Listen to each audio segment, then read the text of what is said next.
Thank you very much. Good afternoon, ladies and gentlemen. Welcome to this afternoon's meeting of the Audit and Scrutiny Committee. I'd like to just begin with the usual preliminary issues to remind you that this is a hybrid meeting and we have some participants joining us online. The meeting has been recorded and a copy of the recording will be made available on the Council's YouTube channel following the meeting. To help with the smooth running of the meeting, if you're joining remotely, please keep your microphone on mute when you're not speaking. Use the raise your hand function if you'd like to raise a question or a comment, and avoid using the chat function for debate amongst one another. For people in the chamber, please remember to activate your microphone. This will ensure people online can hear what you have to say and that your contribution is picked up in the recording. Myself and officers attending will monitor proceedings with a view to ensuring all requests to speak are seen. To run through the members attending the committee today, we have Louise Pringle, Head of Business Operations and Partnerships, Margaret McCrossan, Head of Accountancy, Barbara Clark, Chief Accountant, Michelle Blair, Chief Auditor, Kath McCormack, our HR Manager, Tom Kelly, Head of Adult Services. Is that correct? Mm-hmm. He's online. Okay, thanks. Linda Hutchison, Clerk to the Committee, John Burke, Committee Services Officer, Yvonne Douglas is the Audit and Compliance Manager from South Lanarkshire Council for the last item in today's agenda, and Grace Scanlon from External Audit. This brings us to the agenda proper. Item number 1, apologies for absence. Clerk. Yes, we have apologies from Councillor David MacDonald, Chair. And I can add to the list Provost Montague's online. Okay, withdraw that apology. Okay, item number 2, declarations of interest. The Council's Code of Conduct requires elected members to declare any financial or non-financial interest in matters in today's agenda. Are there any declarations to be made? No. Okay. Item number 3, Chairman's Report. So just one item to update you on. Myself and actually Councillor Edlin as well attended an event run by the Accounts Commission. It was a review of the last 20 years of best value auditing, and we heard from Commission members and Audit Scotland on what the key lessons learned over the last 20 years have been. It was a chance to reflect and discuss on elected members' roles in promoting that. It was broken up into group sessions and it was quite involved. It was quite interactive. It was a pretty good session. So thanks to Audit Scotland for that. Are there any questions on my report? Okay, no. Okay, brings us to item number 4, which is an interim Treasury Management Report for Q3 of the 23-24 year. And I'd like to invite Barbara to present this report. Thank you. Thank you, Chair. As part of the Council's Treasury Management Strategy, the Chief Financial Officer is required to report on the quarterly activities of its Treasury Management operations, and this report is to achieve that requirement. This is a very high-level report showing the Council's debt position, along with graphs depicting the movement in investments and borrowing over the first 9 months of the financial year. From the report, you can see that the long-term borrowing is static, with no long-term borrowing having been taken due to the high levels of interest rates currently offered.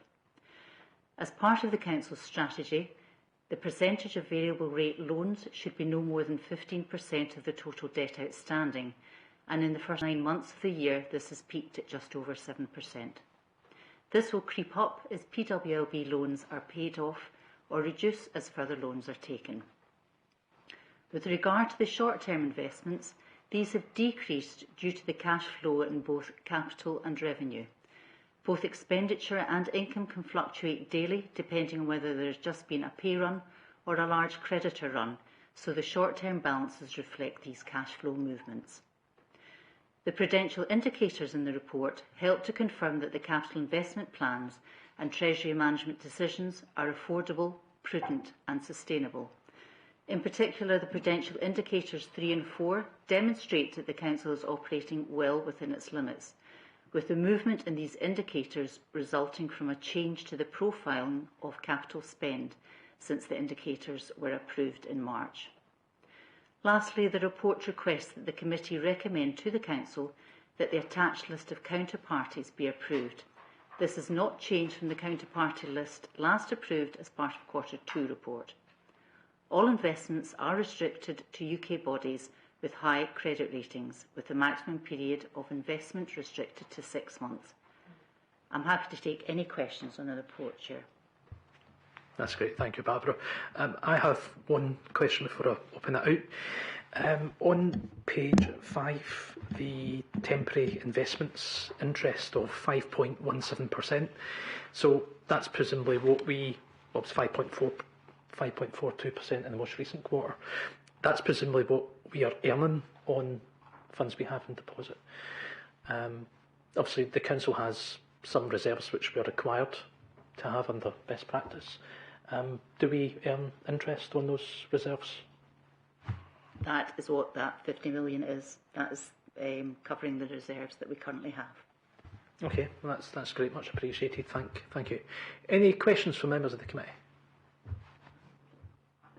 No? Okay, happy with the report, and we'll move on to the next item. So, number 5 is the 2022-23 report on absence leave, and I'd like to invite Kath McCormack to present this. Thank you. Good afternoon. I'm here to present the annual sickness absence report. The report covers the financial year 22-23. The Council has seen an overall increase in sickness absence from 8.86 days per FTE in 21-22 to 11.15 days per FTE in 22-23, with this increase being mainly driven by local government employee absence.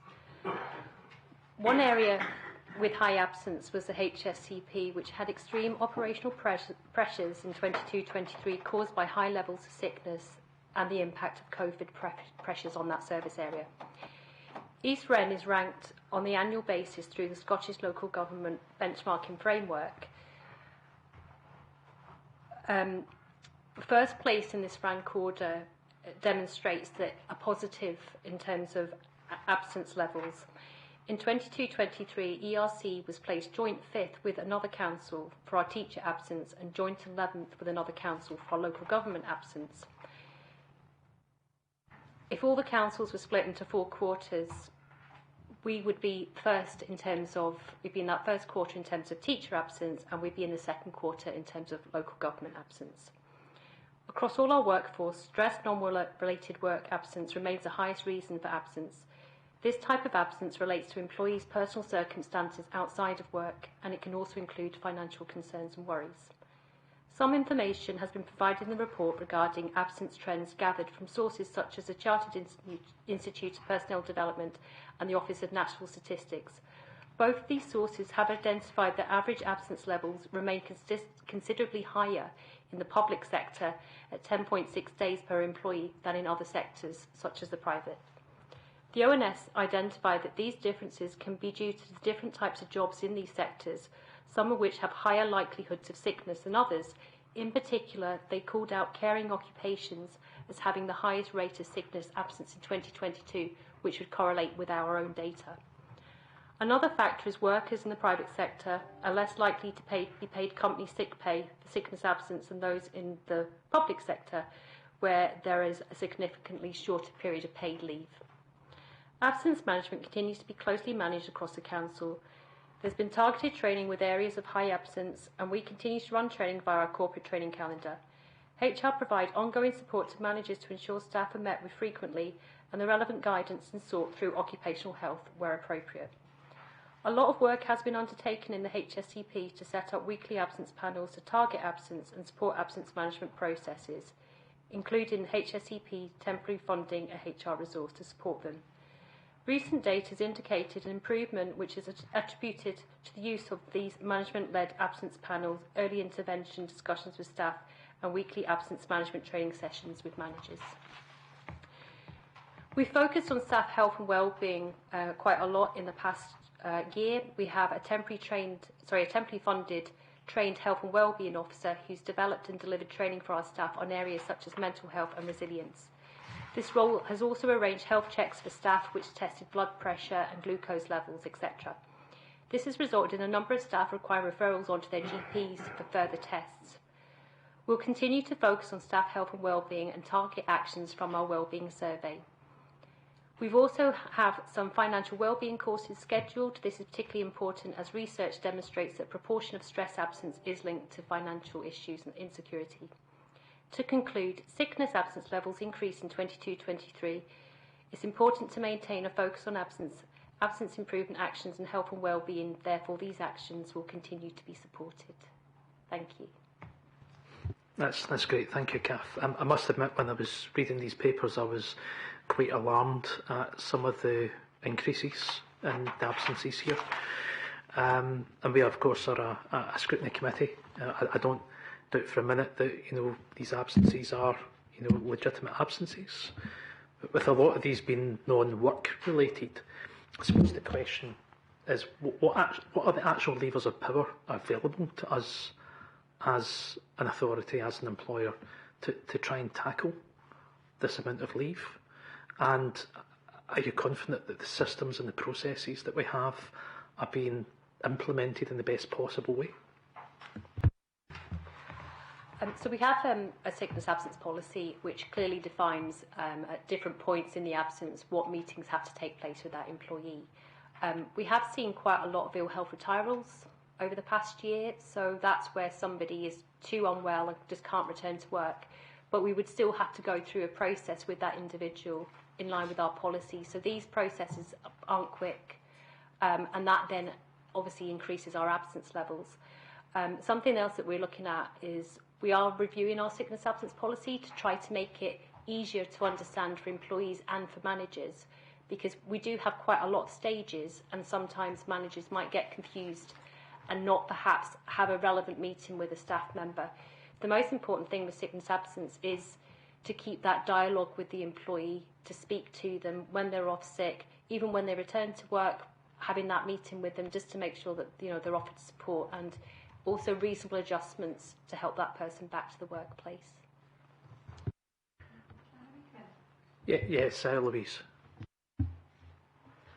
Just to highlight a couple of other things, corporate management team did discuss the absence figures in November this year, and it was recognised, and we should take account of the fact that trends in absence vary substantially across the different services that we have in the council.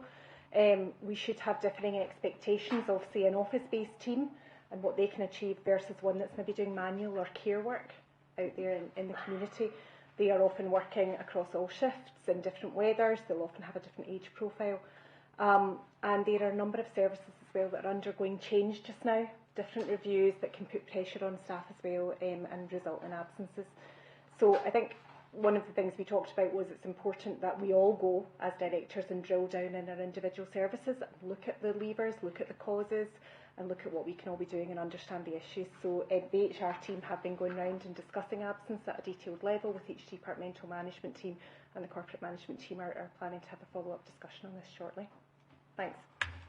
Thank you. I suppose my further question before I open it out to the floor is there any indication on what the kind of, I know these are average numbers, but what the median number would be? Because, as you say, there are some people who have been long-term sick and have taken retirement for that purpose. And if one employee is off for 6 months, that would contribute more than 100 employees being off for 1 day. So is there any indication of are most of these absences coming from a small number of people, or is this a fairly average across the board? We're looking at people in the HSAP are off 20 days a year.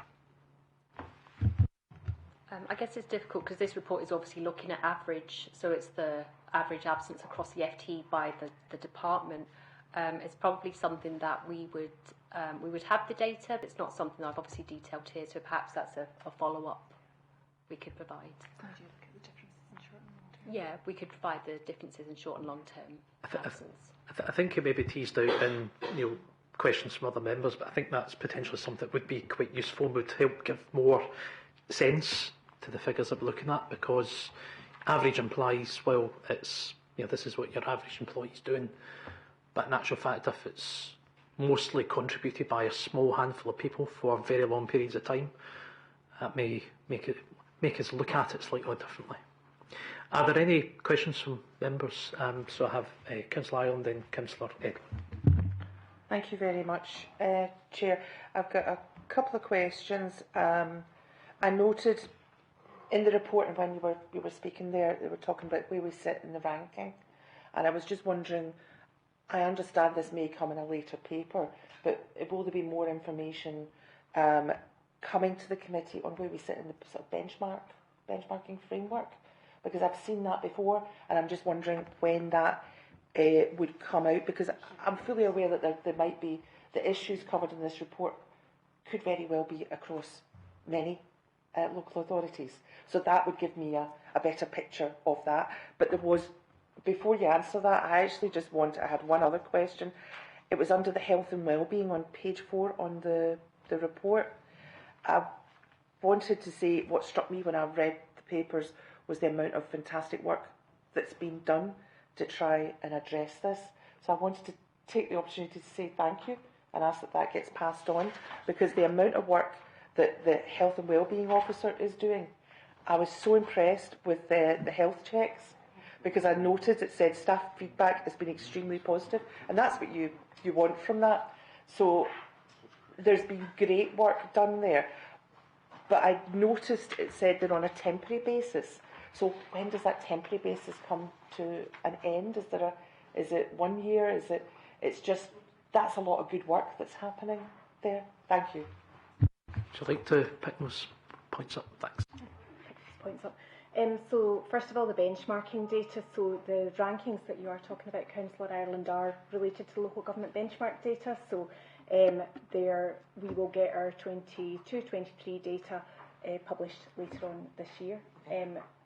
There's a bit of a time lag to collate all of that nationally. Usually councils see that in about December time. The team will be working on that just now and getting explanations from people. So there'll be a report going to Cabinet before May, I think. I don't have the exact date, but sometime in that time frame shortly. We'll be looking at that. In terms of the wellbeing side of things, the council allocated a kind of wellbeing fund, an employee development and wellbeing fund, which underlines the commitment to supporting our employees. So we have been discussing that in terms of our health and wellbeing strategy and what we want to do about provision of resource for that going forward. So I do believe that we will try and make provision going forward for the officer post. I think that's been a helpful thing, but we'll just have to do a piece of work in terms of HR just now, in terms of recruitment for that post, etc. Thank you. Thanks. Okay, before I come to Councillor Edlund's question, just to confirm, Louise, this wellbeing officer, they didn't start position until April, so their work won't be reflected in this report we're looking at today. Is that correct? Yes, that's correct. So they started in April 23, but I thought it would be useful just to include that, just to demonstrate that we are obviously making some proactive work for health and wellbeing, which is linked to sickness. I think it'd be quite good to look at some interim figures as they become available to see if that is making the beneficial impact. Councillor Edlund, thank you for... Thank you, Chair. When I saw these figures last year, I was quite worried about them, and I thought, because this period of time is when we are emerging from COVID, not going into it, I thought there would have been an improvement, not a significant worsening. Now, I realise that there are issues involved here, but the fact of the matter is we are here to safeguard the residents we represent's money. And these numbers to me are just totally unacceptable. I realise that they may be not as bad as some councils, and we may be, in fact, in the better side of the numbers, if you want to use that word, but it still concerns me hugely that that number of absences are occurring, particularly compared with the private sector. Now, we can't just sit back and let the present system go and have this increase year on year. It's not correct, and we have to look at what we can do about it. I don't know what, I'm not an expert in HR, but I do have some common sense interest on it, and I ran a business for years with staff, and I had control on it, and I was, at the same time, I was sympathetic to staff absences before other colleagues start to say that I have no sympathy for the poor workers who are off sick. But these numbers are just unacceptable. My suggestion is, Chairman, that this group should form a subcommittee with some elected members and relevant professional staff, including HR, as appropriate to look at what can be done to get these numbers improved. We have got to do that. We've got to be seen to do it by our constituents, because these numbers are horrific and they just don't bear any resemblance to the real world of private enterprise. And it's just not fair that these numbers are like that. It just appalls me. Now, that doesn't mean that people who are off sick genuinely and require health assistance and support don't get it. But there's something wrong with the numbers when we emerge from COVID become worse than they were when we were right in the crisis. It doesn't add up to me, and I am actually quite appalled by these numbers. Okay, thank you for your comments, Councillor Edlund, which I have a lot of sympathy with. I mean, that is the purpose of this committee, is to scrutinise and sometimes challenge the reports and the figures which are presented to us.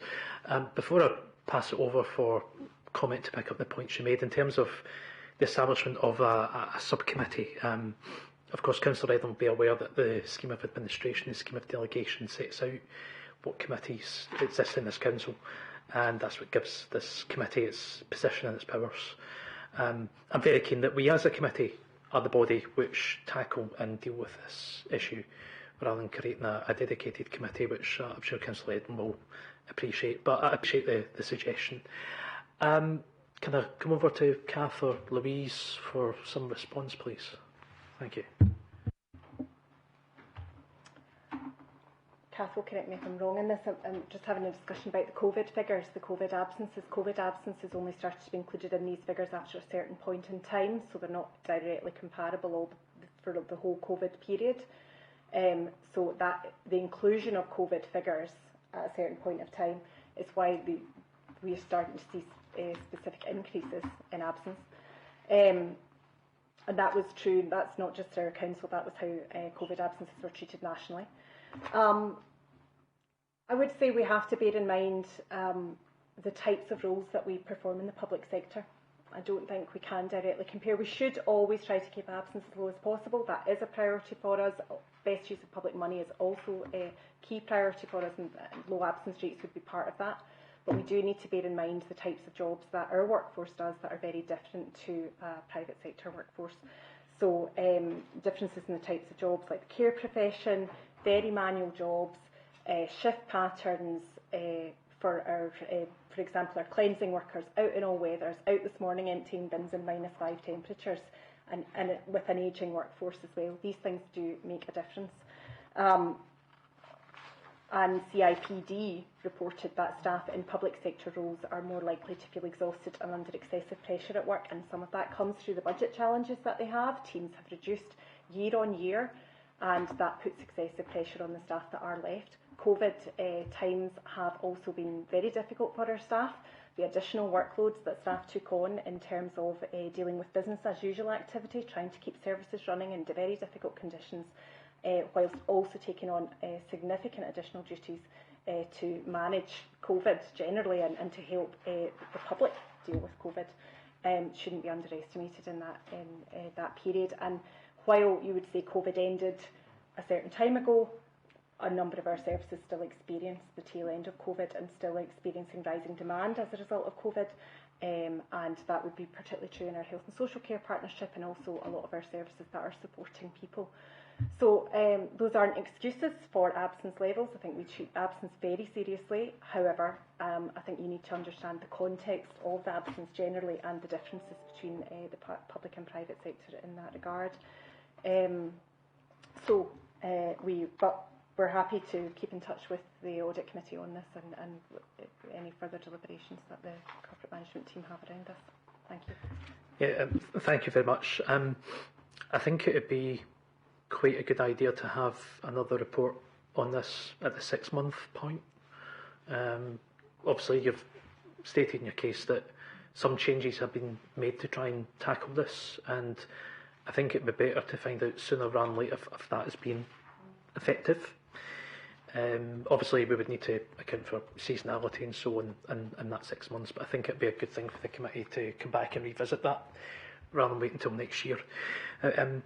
The Vice Chair wishes to speak and Councillor Edlund wishes to come back, so I'll give Councillor Edlund a quick supplementary and then I'll come to Councillor Cannon. I've just heard Louise's, Miss Pringle's response to this, and I hate to say it, but it is an excuse. I'm sorry. If you look at page 21 of the report, if you take out things that I can understand, staff who are the cleansing workers, etc., in cold weather, fair enough. But if you look at the Chief Executive Office, the year before it was 2.76, and the year in question is 4.58. Now, why on earth has that more than almost doubled? Almost doubled. And then if you look at education, I'll leave education out because it's not that big an increase. Now there's environment, relatively. Health and social care partnership, I think we know the answer for that because of Brexit and problems with staff there. But I mean, there are some numbers in there. The overall increase, to me, is just unacceptable. We, as an audit committee, need to be doing something to get these numbers down for the next year. It's just unacceptable to our constituents to have this kind of data coming in. Can I come back in, please? Yeah, Louise, then Margaret. Yeah. We should also bear in mind the size of some of these departments. The Chief Executive's department is a very small department, so the impact of one potentially long-term absence in the Chief Executive's department can have a massive impact on these figures. So that these figures and potentially the doubling of that number that you've just noticed there isn't because you've suddenly got lots and lots of people off absence. You can have one case which drives a high percentage change in absence in some of these departments. And the Chief Exec's office has a much lower number of staff than our health and social care partnership, education or environment, for example. Okay, thank you. There's no need for Margaret to come in at this stage because that's... Oh, right, okay, go for it, yeah. I was going to say almost exactly the same as Louise said, but just to add a little more to that, in addition to having very small numbers, normally the statistics for Chief Executive's department would have extremely low absence, so that would make one long-term absence or one or two long-term absences have an even greater difference from year to year. I think that comes back to the point that I made earlier, that we need to look at the median to see if this is caused by a large number of small but regular absences or a small number of long-term absences. I know Councillor Edlin wishes to speak, but I did say that after the supplementary I'll come to Councillor Buchanan, then we'll pick it back up. Councillor Buchanan. Yeah, thanks, Chair. I'm actually quite disappointed in some of the comments that have been made. Can I thank Kath for the report in the first instance and for bringing the report to us and for highlighting a lot of the positive wellbeing work that's been done across the authority. And as much as the wellbeing office has a relative new post, we have always issued and been supportive of our staff in many, many ways. The issue of the long-term absence rates quite significantly in many instances often skews these figures, and that can make a marked difference to all of these figures. And I suspect that if we were to take out the long-term absence rates, that those figures would look significantly different. Can I also say that in terms of the pandemic and the figures rising, I think most people expected a rise across the public sector and beyond, would have expected a significant rise in absence rates following COVID. And part of that reason is that it was our staff that were in the front line throughout the pandemic, not taking annual leave, working extremely hard in the protection of others to deliver the services on an ongoing basis in an extremely challenging environment, to say the least, that at some stage the payback for that is almost that you're going to have people who have worked tirelessly during that time suffering the consequences of it. It's probably why, I suspect, we see such an increase in terms of the stress-related aspect of the work because of the environment that people were working in during that period of time. That, in conjunction with long-term absence, I suspect would make all of these figures look significantly different. And I think it's actually a credit to her staff, the work that they've done, and we often praised during the pandemic But we know, and across the public sector, and indeed some of the private sector, and indeed at health boards, we are seeing the effects of post-COVID issues starting to arise, not just within the public, but in particular within the staff that delivered services during that challenging period of time. And I'd expect that next year the figures will look a bit different as we start to move away from that. And I would anticipate that that may well improve. But I think there are, at the moment, some very significant reasons for the increase. And that doesn't mean to say that people are not doing their damnedest to work and get back to work as quickly as possible. I think what it highlights is the difficulties that people have faced in very challenging circumstances, and in circumstances that are currently still ongoing in many respects, that they're still trying to defend against. So, yes, there's concern there. Yes, it's right that we look at it and we watch those figures, but it's also right that we have the wellbeing aspects in place to ensure that our staff are being looked after as much as they looked after individuals during the pandemic. Okay, thank you for that contribution. I don't know if there's a particular question in there to respond to. Louise, yeah. Thanks, Councillor Buchanan. Just to build on a point that you made there, there is also national evidence to suggest a sharp rise in people being off with multiple conditions since the pandemic. That's not just in the council, but it is seen in the council, more complex cases. And we think that some of that is linked to waiting lists and people who have maybe delayed seeking treatment and are maybe now waiting for treatment. And some of those things are also driving an impact in the council, but also out with the council, and there's national evidence round about that. We do know that where we can invest in specific absence support, it makes a difference. Where we drill down, where we invest in that, it makes a difference. It's made a difference in the past. And Kath mentioned to you the work that's going on in the Health and Social Care Partnership just now. They had a very, very difficult winter last year. Some real concerns round about them last Christmas.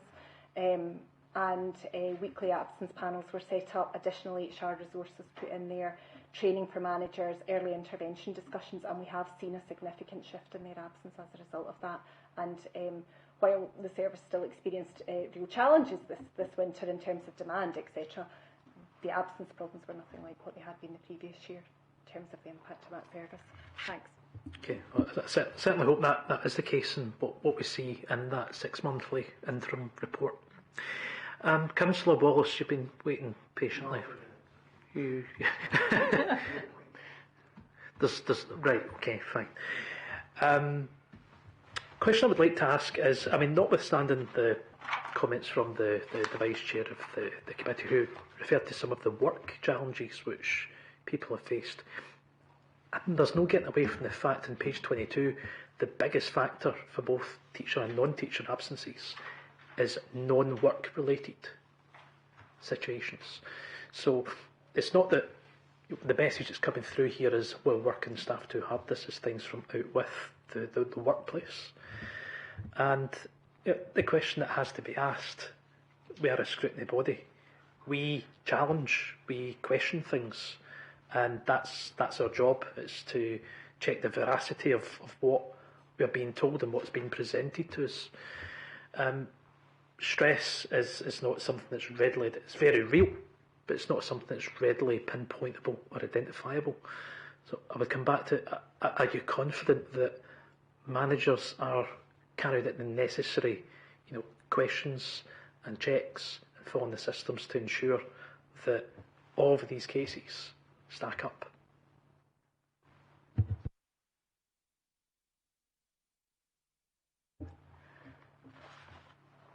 There's an absence policy there, and HR are very supportive of our managers and having difficult conversations with staff. You started your comment there by talking about the non-work related stress. That sees people experiencing issues around family health, mental health.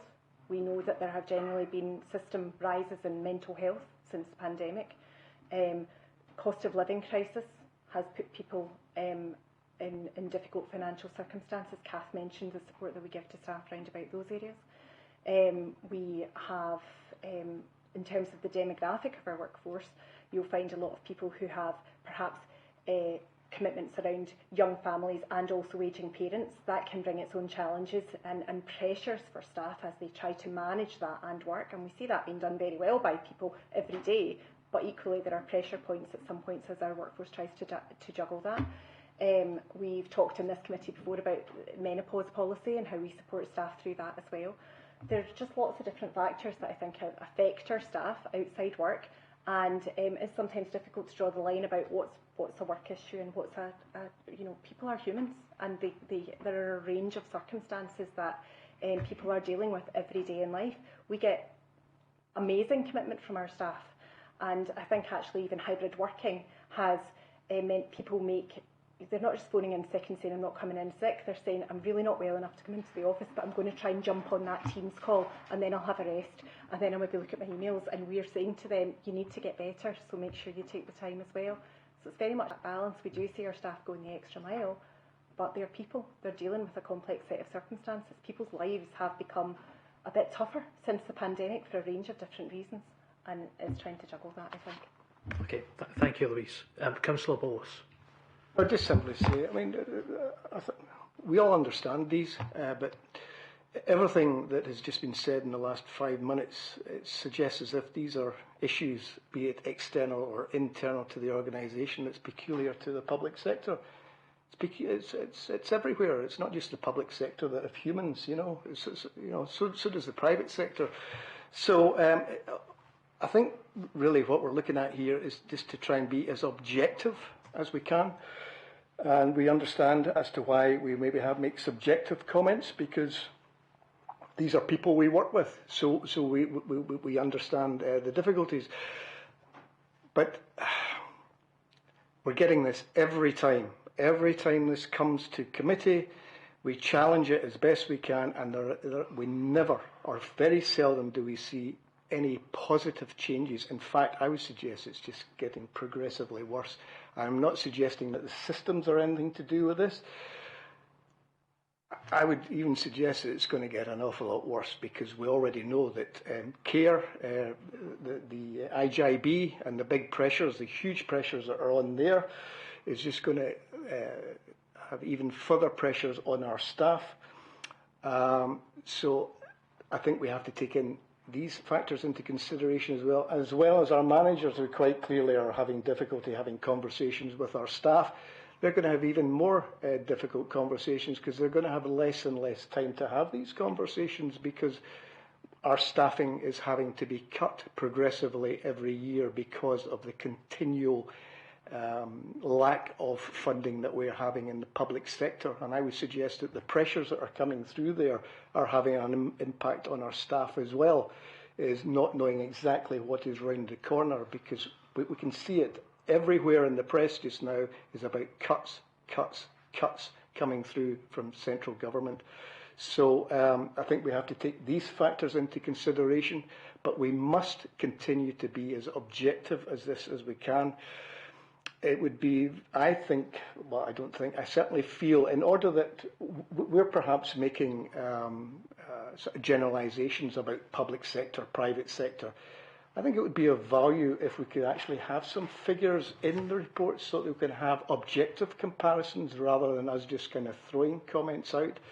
And I would also back what Councillor Edlin is saying. Is it a situation, I know the committee, in the past we've had a number of projects that we've undertaken in order to scratch further down below the surface, and on various issues that we've had. We've had a number of projects in the past, and maybe this is one that could be taken on. And I know you suggested, you're sort of saying, well, it's not for us to create committees. I'm not suggesting that we do create a committee, but there's absolutely no reason why a resource from the Audit Committee cannot be put into maybe working with officers that can actually find what the problems are, rather than officers having to come and listen to us scrutinising and not being particularly favourable in some of our comments. Maybe we would get a better understanding of the pressures that they are under. So I just feel that us getting a report once a year, us throwing back saying this is unacceptable, and then we get the same report a year further down the line, it might be an awful lot more constructive for us to be working together on this, and for the Audit Committee to have a much better understanding of exactly what is going on. I think that's a very constructive suggestion in terms of setting this up as a project. I'll speak to the clerk following the meeting to see what we can do about implementing that. Sounds like Councillor Wallace may have volunteered himself for Okay. Is there anything that Louisa Cath would like to come back on to add to what's been said? Happy to look at putting in some additional figures as far as we can in terms of comparisons between private and public sector. I think nationally CIPD do report that sickness absence rates generally, not just public sector, are at a 10-year high. So it's not just us that will be going up in absence. It will be important for us to keep an eye on these benchmarks and look at how we're doing in relative terms with other councils, to learn from other councils, also to learn from the private sector as well. And we're happy to engage, and we will talk to the clerk as well about how we can engage with members of the committee to help you understand this a bit further. Okay, that's great. Thank you. Councillor Edlund. Can I just ask Louise about, I just listened to the comments about working from home, and I would have thought if a person is working from home, the absence numbers would go down, not up. And as these numbers all show considerable increases, one has to speculate, in the logic that you've said, that it would have been even more if they had been coming into work. And am I right in saying that? And that if a person is working from home, their likelihood to be absent reduces considerably. Potentially, yes. Working from home is only available to a proportion of our workforce, given the types of jobs that they do. And the proportions of our workforce, that are on the front line don't have that opportunity. I'm just saying that we are seeing commitments from our staff where they are trying to do work, they are trying to continue on, but and we need staff to take care of themselves. We need to be concerned about our staff well-being, but it's just something we need to bear in mind. It's just another factor in there. Okay. Are there any contributions anyone would like to add that's something new? Councillor Wallace, yeah. Just very briefly at the end, as I say, when we maybe do get some figures about what's happening in the private sector and employment overall, I mean, I know out there's talk about a huge increase in excess deaths that are out there that appear to be unexplainable. Are we having an increase in just general ill health for whatever reason? Because again, maybe this is putting pressure on our own HR department here. So I think having a much broader brush approach to this might actually help, so that we can be more constructive. Yep. Thanks. I think that's very helpful, and I suspect we'll probably pick up a broadly similar conversation, item 7 in the agenda, when we look at adult mental health and the report into that. I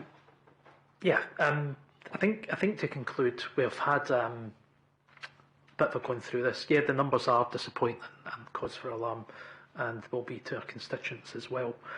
But I think we've agreed on a number of action points there that we're going to take forward. So we'll look at again as an interim report 6 months to see if the measures which the officers have put in this paper are actually being effective and making a positive difference. We're going to look at the median figures as well as the average to see what's the underlying cause of this. Is it a large number of short-term absences or a smaller number of longer-term ones which have been dealt with ill health retirement? And we're going to look at the private sector figures for some context as well. I think that's about everything. Is there any final points?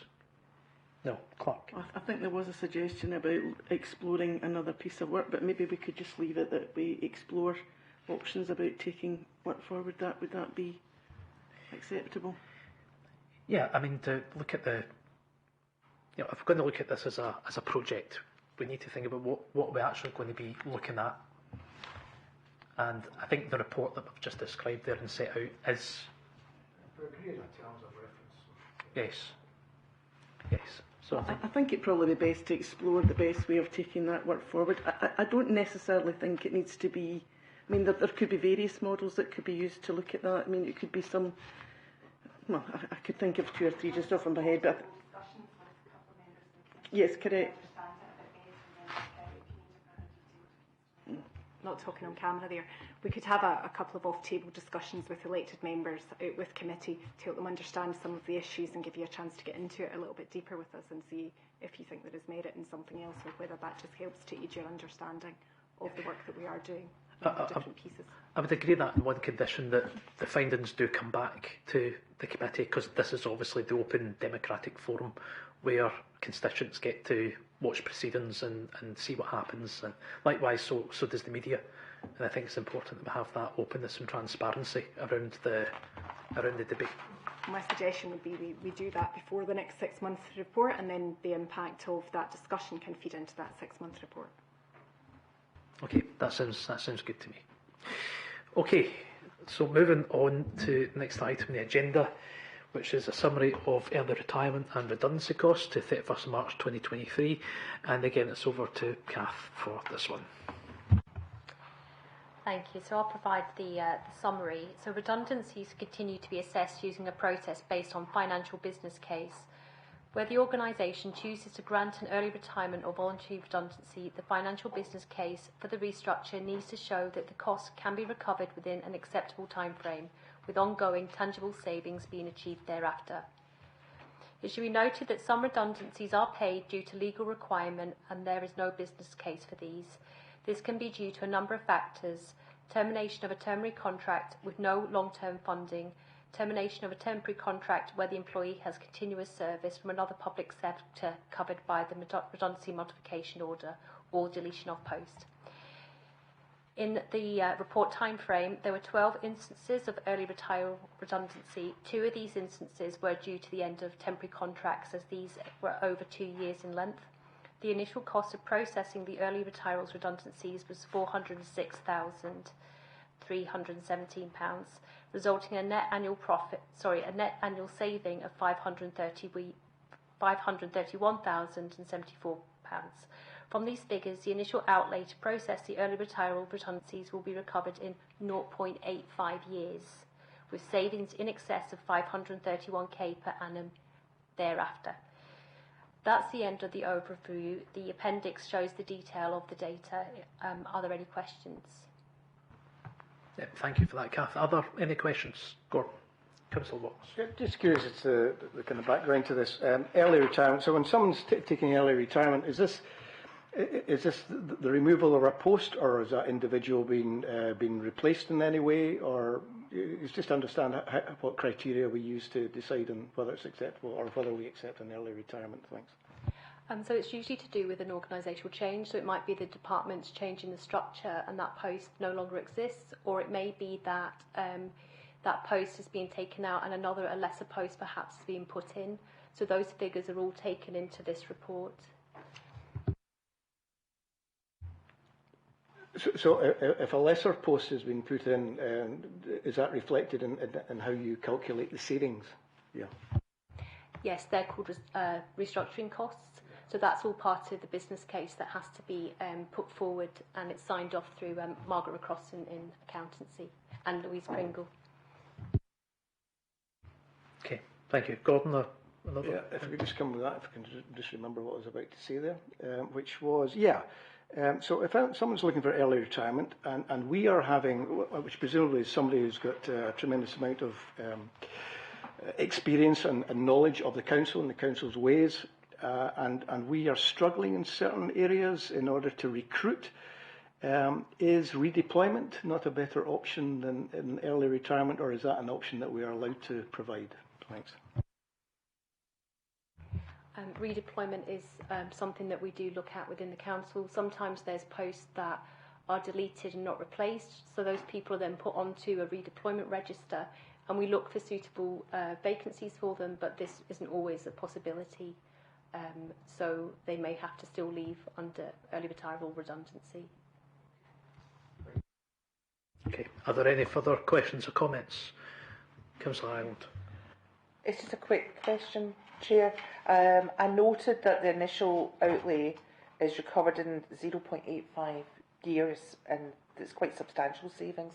There's over £500,000 being achieved thereafter.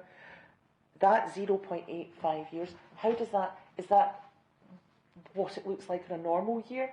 Is that figure below or above what we've managed in the past? No. So just from memory, I think last year it might have been 0.7. So that's basically, 6 months, half a year basically, and 0.85, so it's under a year. So we're talking about a number of months. And perhaps for future reports, I could put a comparator in for you to show what it was the previous year, just so that you can have that information. I think the comparator would be very, very helpful. Margaret? Yeah, just to maybe reiterate a point that we made earlier. Over the last few years, we've had a relatively low number of people leaving under early retirement and voluntary redundancy levels compared to further back in the past. So I would suggest that maybe just comparing this year and last year probably wouldn't give you a representative view of, the 0.8, 0.7. I don't think that is probably typical, but I can say that in any assessment of a business case, we would make sure that payback is achieved within a 3-year period. Okay, so well within the 3 years in this case. Any further questions, comments? Okay, happy to move on. So the next item is a review of a national external audit report on adult mental health in Scotland, and I'd like to invite the clerk to speak to this. Thank you. Yes, thank you, Chair. A copy of the Audit Scotland report on adult mental health in Scotland, which was published in September, has already been circulated to all of the members of the committee. Councillor Edlin is leading on this report under the committee's specialisation arrangements. The Chief Officer Health and Social Care Partnership has provided comments, and they are as submitted to the Performance and Audit Committee of the Integration Joint Board in November, and they are appended to the covering report. Tom Kelly, the Head of Adult Services, Learning, Disability and Recovery, is attending here today if you wish to raise any issues with him. Thank you. That's super, thank you, Clerk. Councillor Edlin, as the Councillor leading on this report, do you have any further points you'd like to add, or perhaps do you have any questions that you'd like to raise in this matter? No, I don't really have anything further to add other than it's quite concerning, the increase in mental health illnesses that we're seeing in society in general, and the report quantifies things quite well, I thought. Okay, that's great. Thank you, Councillor Edlin. Are there any questions from members of the committee at all? Councillor Bollas. I'd be interested to get some feedback. The suggestion has been out there that in terms of mental health, it's certainly become an issue that's very much in the forefront in the last 10 years or so, whereas in previous years it's been something that's been kind of put to the side, but it's very much in the headlines and very prominent in things like social media. Some suggestions have been made that individuals who are coming forward for mental health concerns or treatment, etc., are actually coming forward and being given prescriptions, etc., for really for things that are just to do with life, with just life issues that come along, which are tough, but which previous generations have just muddled through. I'm not, this is maybe coming over the wrong way. What I'm trying to get at here is that is there actually an increase in mental health problems, or are we now being able to identify issues that perhaps were just put in the background or in the back burner in previous decades, if you like? Am I coming over correctly in that? Yeah. Okay, thanks. Okay, Tom, thank you for joining us this afternoon. Would you like to pick up on that point, please? Thank you. Yeah, thank you, Chair, and good afternoon to the committee. So I think, just if I understand you properly, Councillor Wallace, I think probably what we do have and what we have seen more recently is a greater awareness of mental health concerns across society, and we certainly do see referrals into our teams in terms of issues such as anxiety or depression or whatever coming to our team. So in terms of the comment round about the use of prescribed medication, we will always here in East Renfrewshire look to support people to access psychological therapies or some of the arrangements and counselling that we have with our third sector providers as well. So certainly, from our perspective, we'd be looking to support talking therapies and a variety of other mechanisms to support people to access what would work for them. There are, of course, people who do require medication within the system, and we manage that through our secondary care services. So, I think if I'm answering your question fully, I think generally there is an increased awareness of mental health concerns. We're also seeing quite dramatically an increase in what is known as neurodivergence. So, ADHD, for example, is something that we're seeing higher levels of referrals for, and that's something within the service that we're looking to adapt and how we can support people from that perspective. But I think it's a mixture of a few things in terms of greater awareness, which is good. We need to adapt to the type of support that we can offer people around that, and I think it has been a very difficult time for people over the past few years, and we're certainly seeing the outcome of that really in the past while.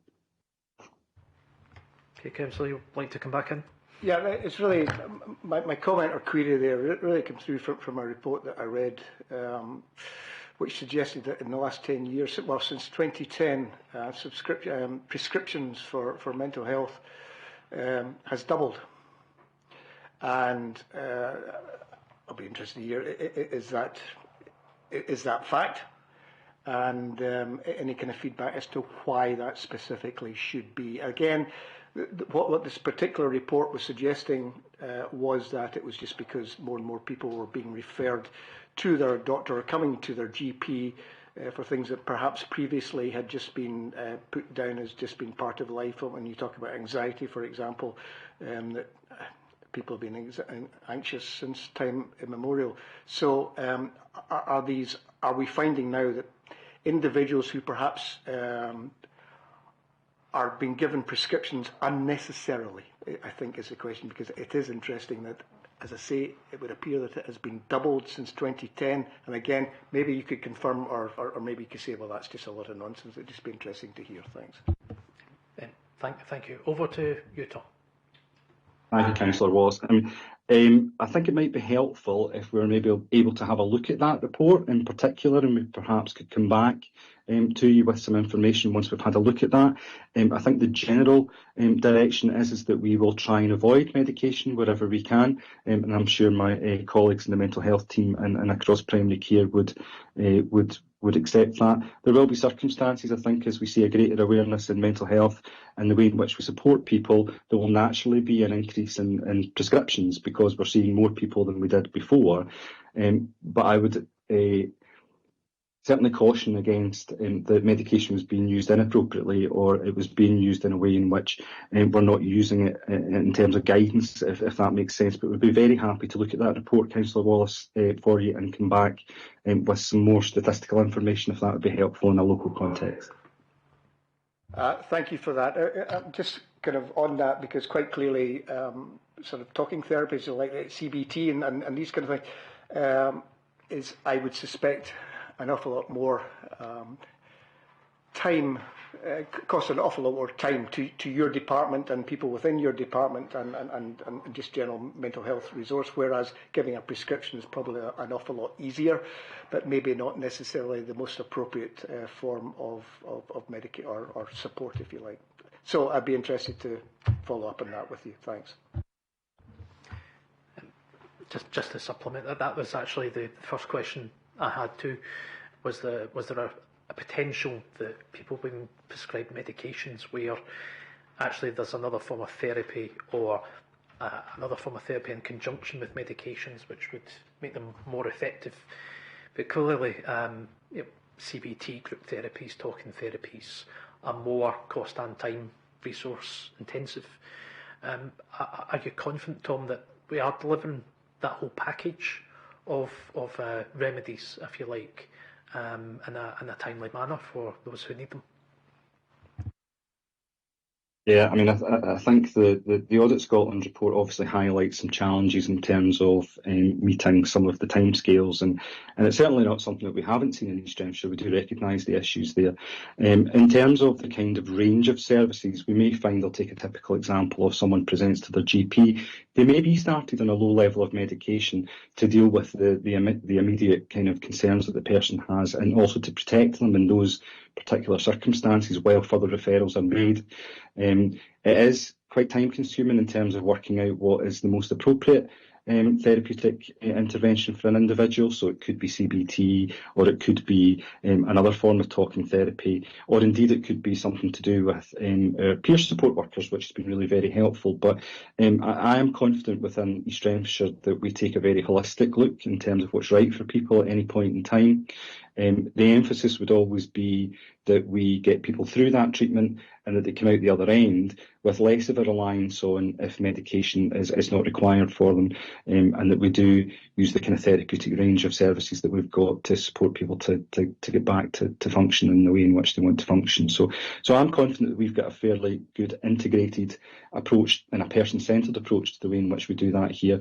Although I do think there are challenges, and we will see more challenges going forward in terms of how we meet those needs. Yeah, I mean, I'm sure colleagues will be aware that the East Renfrewshire Integration Joint Board is under severe financial pressure at the moment, and I believe the technical term is being put in a financial recovery position. Please correct me if I'm wrong in that. Reading the report, page 34, the Audit Scotland report says that the Scottish Government's pledged to increase mental health funding by 25%. If that is indeed the case, that would be very welcome, given the financial challenges which I've just set out. I suppose the question would be, Tom, is that enough? You know, when you think of item 5, which you were with us for when we were discussing, you know, the amounts of stress out there and ill mental health and impact that's having on our own workforce, you know, is that additional expenditure enough, and is it getting through to the correct places to actually make a difference to people in day-to-day life? I think there's no doubt there has been an increase in investment in mental health over previous years. Having worked in the health service for nearly 28 years, I think we could always use more funding if we got some. And I think we'd always be able here in East Renfrewshire to put that to good use. I think what's maybe perhaps a challenge for us sometimes is the way in which that funding is delivered. It's quite often ring-fenced around a particular thing, and it sometimes stifles our ability to be able to use that funding in a variety of different ways. But certainly we take a very integrated approach here in East Renfrewshire in terms of how we approach each of the challenges. So I suppose just to answer your question, it's undoubtedly that there has been increased investment into mental health services, but I think there is a requirement for further investment. That's absolutely the case. And based on our conversation earlier on, I think we will see an increase in mental health concerns. We will need to think of different ways in which we do that. Just to support Louise's position as well, we're seeing that in our staff. So we need to be more creative in the way in which we deliver mental health supports. And additional funding would always be helpful to help us do that going forward. If I come back with one final thing, just to dig down a little deeper into this point you made about ring fencing, are there any examples of particular projects which you would have liked to do but were unable to do because the funds that you've had have been ring fenced for other purposes?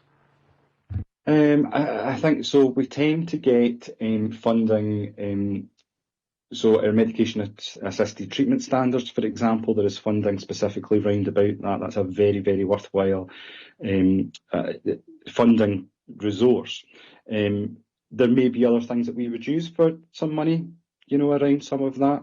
But we think very creatively about how we can support people in the widest sense. So in terms of, it's not just about supporting medication-assisted treatment for people with alcohol and drug and recovery issues, it's also about taking that whole kind of life approach to it. So we do go back and say, look, there are better ways in which we could use some of this funding, perhaps, than some of the suggestions that we get to use it. So we do have a very active dialogue in how we can, you know, mitigate some of that in terms of the ring-fenced funding. Okay, that's good to hear. Councillor Ireland, you indicated you wish to speak. Thank you very much, Chair. Hi, it's just a really quick question. It was just something I was curious about. It's page 36, and it's just one of the bottom bullet points. I note all the work that's ongoing. We are working to take forward the Distress Brief Interventions Programme with a view to investing funding with our third sector partners. My question really was, what is the Distress Brief Interventions Programme, and have you rolled that out, or is that something that's in the upcoming months? Distress Brief Interventions is a programme of work that's been rolled out across Scotland, and there is an element of seed funding that comes to us to be able to take that forward. We've been engaging with the Scottish Government about how we can deliver that within East Hampshire, so we're actually in active discussions about how we do that. We'd be looking to work with our third sector colleagues. A distress brief intervention is just as it sounds. It's an intervention that happens at the time with an individual, wherever they may be, and we would look to train our third sector colleagues and other people to be able to deliver that. And it's really all geared around catching that distress at that point in time and being able to direct people towards the support that they might need. So it's a piece of work just now that we are looking to have in place for the year ahead, and we should be receiving the funding for it just in the next short while, and we'll be developing that with our third sector partners. And it's quite an exciting piece of work actually to take forward. We're very happy to be involved in that, Councillor Ireland. I just wanted to say thank you, and I look forward to seeing more information about that. Thank you. No problem. Thank you, Tom. One further question I would ask is, and this is something I've raised at full council previously, the child and adolescent mental health services went through a redesign last year, and I believe there's more kind of admin functions shared with colleagues in Eastern Bartonshire. I'm not sure if that's something that you're aware of. Is there any scope for further kind of collaboration with other local authorities to reduce administrative burdens in terms of the adult services? Is that something that's viable and being considered? Yeah, so I won't talk too much about children's services because that's really the domain of Raymond Pryor, our head of children's services. But the arrangement that you're referring to is the hosting arrangement for the whole of Greater Glasgow and Clyde, and how we all work together as 6 HSCPs in delivery of CAM services. So we do something similarly in East Hampshire, where we host learning disability inpatient services for the whole of the board. So just following on from that, I think there's always opportunity, and I think in the report what we're saying is that we deliver services very much in partnership with the wider board. So, for example, in East Hampshire, it's very much community-based services. We don't provide any inpatient hospital mental health services. That's provided in Glasgow. So there's a very natural connection across the board strategy. And because of that, because of the other HSCP strategies too. So as a programme board for mental health, I sit on the programme board for mental health within Greater Glasgow and Clyde HSCPs. We do look for a number of ways in which we can work collaboratively on a variety of different things. And some of our funding is set up that way as well, so for example, we wouldn't have a prison in East Hampshire, but mental health support is required in the prisons, and we will contribute to that through some of the funding that we have, and it's so that we meet the residents' needs wherever they may be across the system. So there's quite an intricate kind of knitting together of our services across the piece, and I think as we move forward, we'll continue to look at how we can kind of collaborate more as things change. Okay, that's great. Thank you. Any further questions, comments at all? No.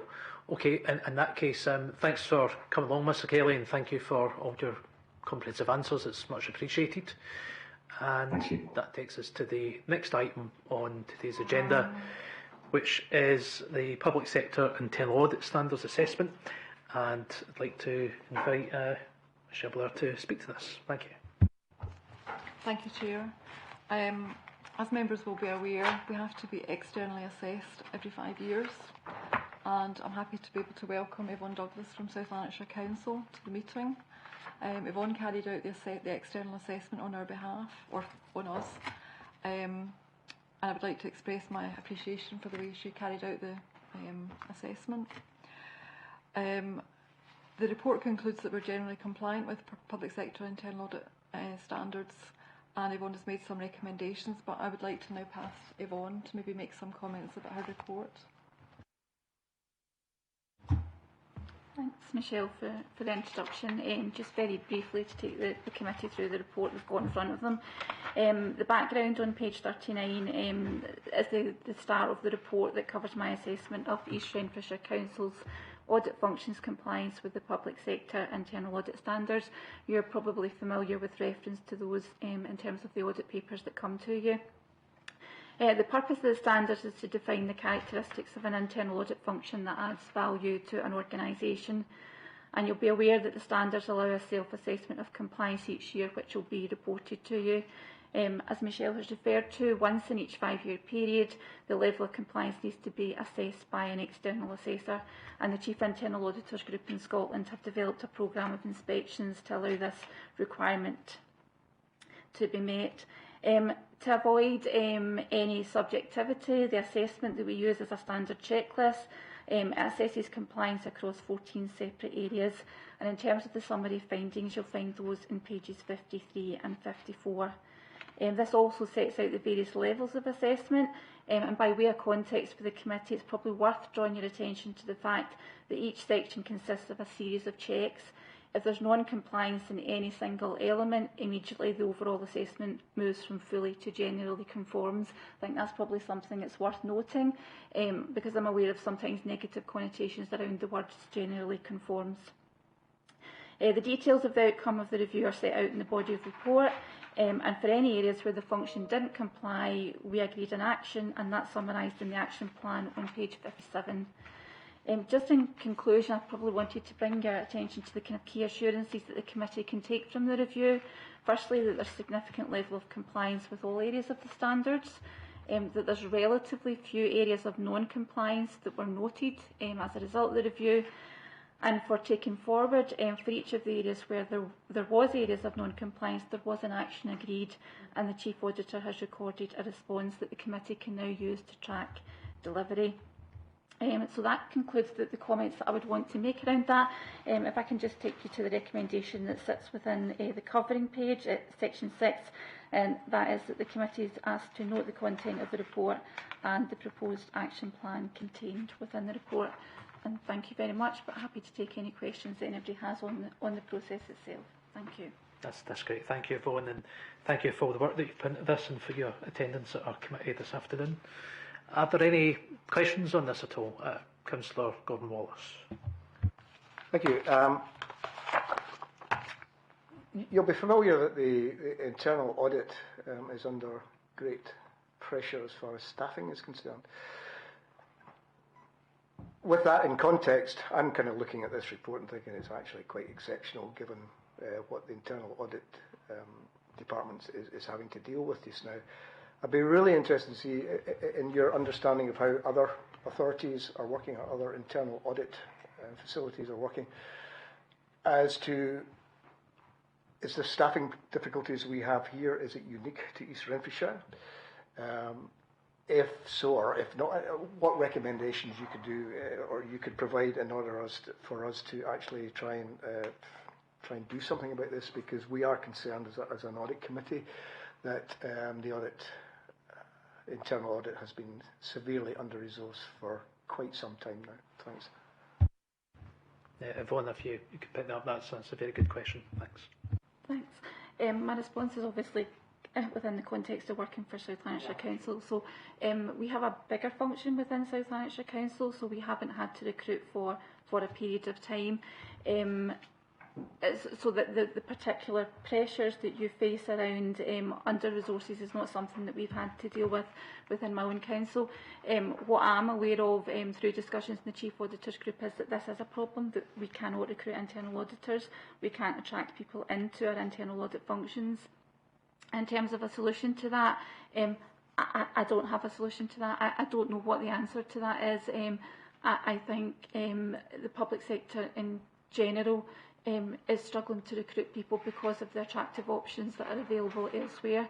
We're very much constrained by grades and structures, and encouraging young graduates into the public sector is challenging. It's something that obviously I would wish to change, but I don't have any answers in terms of how you make that a more attractive option. I am aware of the pressures around under-resourcing within Aberdeenshire Council. The report comments on that because the sustainability of that is a concern in the longer term, but I don't think East Renfrewshire is unique in the pressures that it's facing in trying to recruit into its internal audit function. Okay, thank you, Yvonne. Michelle, was there something you'd like to add there? I would just like to add to what Yvonne has said. It's recognised within the Chief Auditor's group, and there's actually a subgroup that's been formed quite recently. They've only met twice, called the Resourcing Group, and they're going to be looking at resourcing across internal audit sections across the public sector. And there might be some output to that, I don't know. I'm actually on that group. My understanding is there's currently advertised vacancies and the process is underway. So, are there any other questions, Councillor Buchanan? Yeah, thanks, Chair. I think just thanks to Yvonne for carrying out the report and the investigation, and of course thanks and credit very much to our own internal audit team for the work that they do. And it is highlighted in the report, that there 5 posts were operating short, with 2 down, operating 3. So to get a report of this quality on the back of the significant work that you already do, I think is a testament to the excellent staff that we have and the hard work that you do on a regular basis and ensuring that we do comply. So thanks very much for that. Thanks. On the basis of no further questions, I'd like to just commend the report and thank you for your attendance, Yvonne, and thank you for your work, Michelle. And that brings us to a close this afternoon. Thank you for your attendance.